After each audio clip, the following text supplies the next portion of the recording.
Dinukot ang dalawang delivery rider ng 7 lalaking nagpakilalang mga pulis Maynila. Kwento ng isa sa mga rider na katakas, kinuha rin daw ng grupo ang kanilang mga gamit at pera sa e-wallet. Tinakot din silang papatayin. Nasa frontline ng balitang yan si Faith Del Mundo.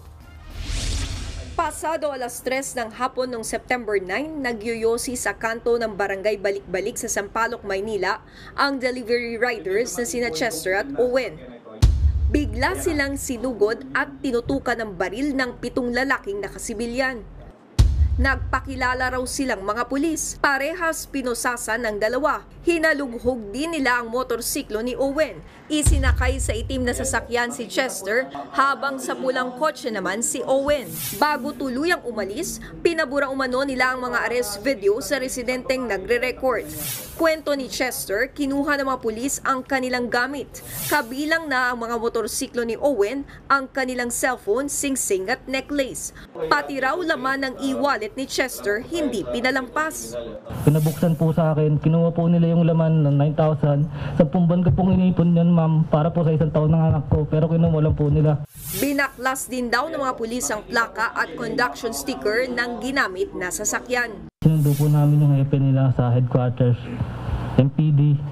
Tapos dumiretso po kami sa Montalban. Paikot-ikot po kami ron sa Litex, San Mateo, Marikina.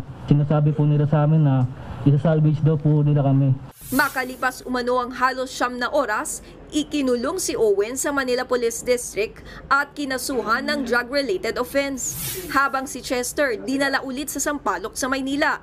Doon siya nakatsyempong tumakas. Dumiretso si Chester sa tanggapan ng Napolcom para ireklamo ang mga pulis na sangkot.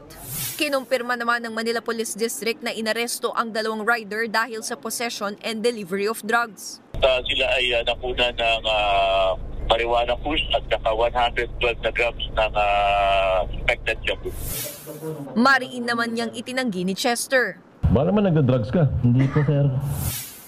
Ayon naman sa Napolcom, magkasulungat ang mga detalye ng isinumitong police report sa nangyari. May CCTV footages na kumbaga says a lot. Even yung pagtakas nung complainant dun sa habang kumakain sa isang karinderya itong mga pulis.